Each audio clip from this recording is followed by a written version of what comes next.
Herkese merhaba dostlar, ben Ozan. Bu videoda sizlerle beraber fiyat performans olarak en iyi olan Samsung telefonları birlikte kısaca inceleyeceğiz. Bu serinin devamı için videoyu beğenmeyi ve abone olmayı unutmayın.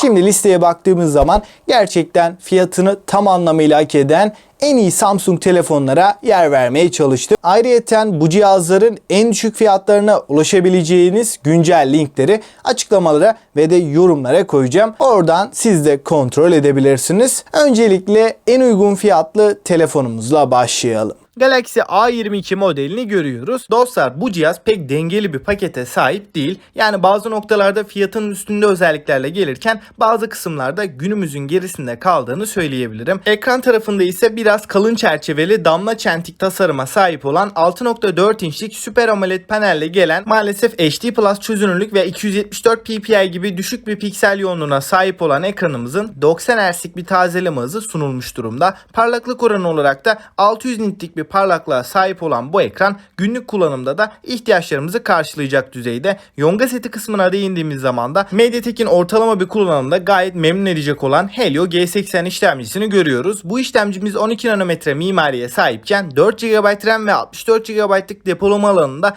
bizlere sunulduğunu söyleyeyim. Oyun performansı olarak da PUBG'de HD grafiklerde 30 FPS'te çok bir takılma donma sorunu olmadan güzel bir şekilde oynatabiliyor. Zaten bu fiyat bandında daha yüksek bir oyun performansı bekleyemeyiz. Şimdi kamera kısmına değindiğimiz zaman da ana kameramız 48 megapiksel, f1.8 diyafram açıklığında HDR ve bu fiyat bandında hiçbir cihazda görmediğimiz ana kamerada optik imaj sabitleyici bulunuyor. Yardımcı kameralara baktığımız zaman da 8 megapiksel f2.2 ultra geniş açı ve 2'şer megapiksellik makro ve derinlik algılama kameraları kullanılmış. Ön kameraya baktığımız zaman da 13 megapiksel çözünürlüğünde f2.2 diyaframlı portre ve HDR destekli bir kamerayı da burada görebiliyoruz. Video noktasında hem arka hem de ön kamerayla Full HD 30 FPS videolar çekebiliyoruz. Fakat arka kamerayla çektiğimiz fotoğraflar OIS desteği sayesinde fiyatına oranla gayet başarılı diyebilirim. Batarya kısmına değindiğimiz zaman da 5000 mAh'lik bir batarya ve 15 Watt'lık hızlı şarj desteğimiz bulunuyor. Kutu içeriğimizden de bu adaptör çıkıyor. Yazılım kısmında da Galaxy A22'de Android 11 ve One UI 3.1 arayüzü konumlandırılmışken maalesef ki hoparlör noktasında tek yani mono bir hoparlörümüz bulunuyor. Yan tarafta parmak izi okuyucumuzun olduğunu belirteyim. Kablosuz bağlantılarda da Wi-Fi 5 ve Bluetooth 5.0 teknolojisini görebilirken maalesef ki NFC desteği cihazımızda bulunmuyor.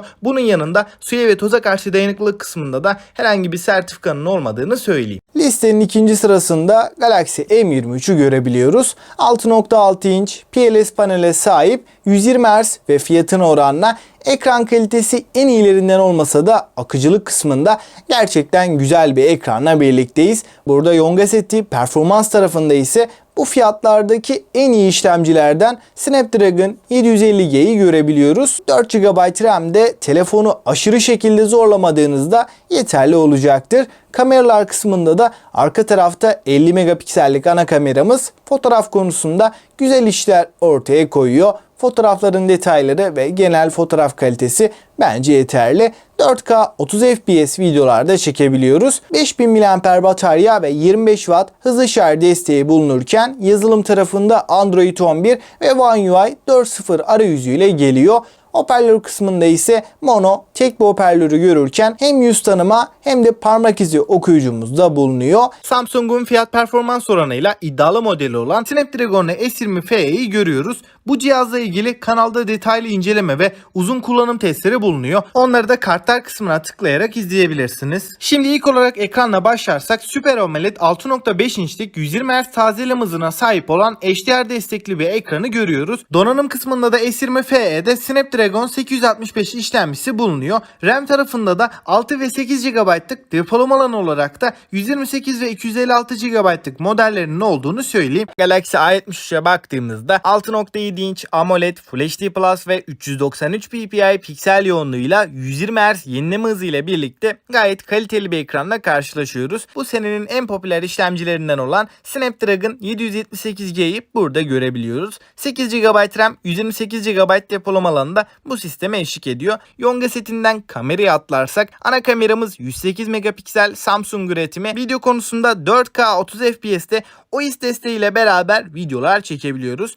A73 ile güzel videolar çıkarabileceğinizi de belirteyim. Ön tarafta da 32 megapiksel f2.2 diyaframlı bir kamerayı görürken 4K 30 fps desteğimiz de ön kamerada bulunuyor. A73'te 5000 mAh batarya ve 25 Watt hızlı şarj desteğimiz bulunuyor. Android 12 ve One UI 4.0 arayüzüyle gelen A73 4 yıl boyunca güncellemeleri de rahatlıkla alacak. Galaxy S21 FE'nin detaylı bir incelemesini de yapmıştık. Onu da kartlar kısmına koyacağım. Mutlaka izlemenizi öneririm. İlk olarak tasarımla başladığım zaman S21 ile oldukça benzer olduğunu belirteyim. Gayet şık bir tasarımın önümüze çıktığını da söylemem gerekiyor. Ekran tarafına baktığımızda 6.4 inç Full HD Plus çözünürlük ve 120 Hz yenileme hızıyla birlikte dinamik AMOLED bir panel önümüze çıkıyor ve ekranımızın desteklediği teknolojilerde de yok diyebilirim. Tam olarak bir amiral gemisi telefondan ne bekleyebilirsek bu ekran bize onu rahatlıkla verebiliyor. Kamera kısmına baktığımda da 12 megapiksellik ana kameramız f1.8 diyafram değeriyle gelirken ikinci kameramız f2.2 ultra geniş açı,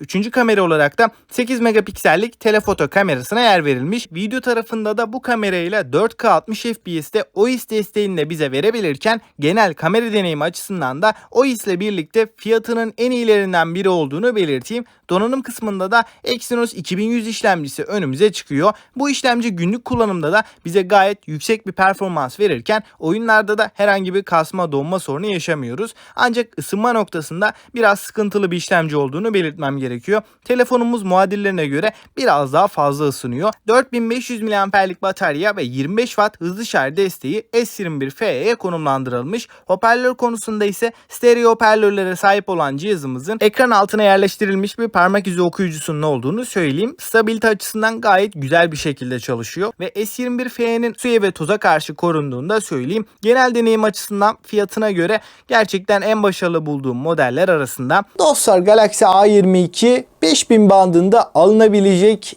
en iyi, en mantıklı Samsung diyebilirim. Burada ekran kalitesi, evet, çözünürlük biraz düşük olsa da burada baktığımız zaman AMOLED panel ve bu fiyat bandında hiçbir cihazda görmediğimiz OIS desteği telefonumuzda var. Fiyat performans yönünde Galaxy A22 10 üzerinden 7.5'u hak ediyor. Eğer ki işlemci ve oyun kısmında biraz daha iyi bir cihaz istiyorsanız Galaxy M23'te 6000 bandında tercih edilebilir. Kamera kısmında üzmeyecek ve bataryası da iyi olan bir cihaz. 6500 ile 10.000 aralığında maalesef ki şu anda fiyat performans dediğim herhangi bir Samsung telefon yok. Bu aralıktaki A52, A52s, Galaxy A33 gibi cihazlar şu an için fiyatlarını bence hiçbir şekilde hak etmiyor. Bu noktada fiyat performans olarak bunların biraz daha üstünde Galaxy A73 gerçekten mantıklı bir çözüm diyebilirim. 4 yıl daha güncelleme alacak olması ve bataryasıyla S20 FE'den öne çıkıyor. Ama baktığım zaman S20 FE'nin sunmuş olduğu kamera performansı, genel deneyimi şu anki fiyatıyla hala rakipsiz diyebilirim. Özellikle videolar konusunda S20 FE bu fiyatlardaki tek başarılı cihaz. S21 FE ise 8 GB RAM, 128 GB depolamayla şu anda 16.800 bandında bulunabiliyor. Daha gelişmiş kamera, daha iyi bir ekran ve daha güncel bir cihaz olmasıyla S20 FE'nin önüne geçtiğini belirteyim. Burada fiyat performans olarak da S21 FE en beğendiğim cihazlardan biri. A73 yerine S21 FE'yi ben bir adım daha önde görüyorum. Bu listede S23 niye var demeyin. Çünkü Galaxy S23 güncel amiral gemileri arasında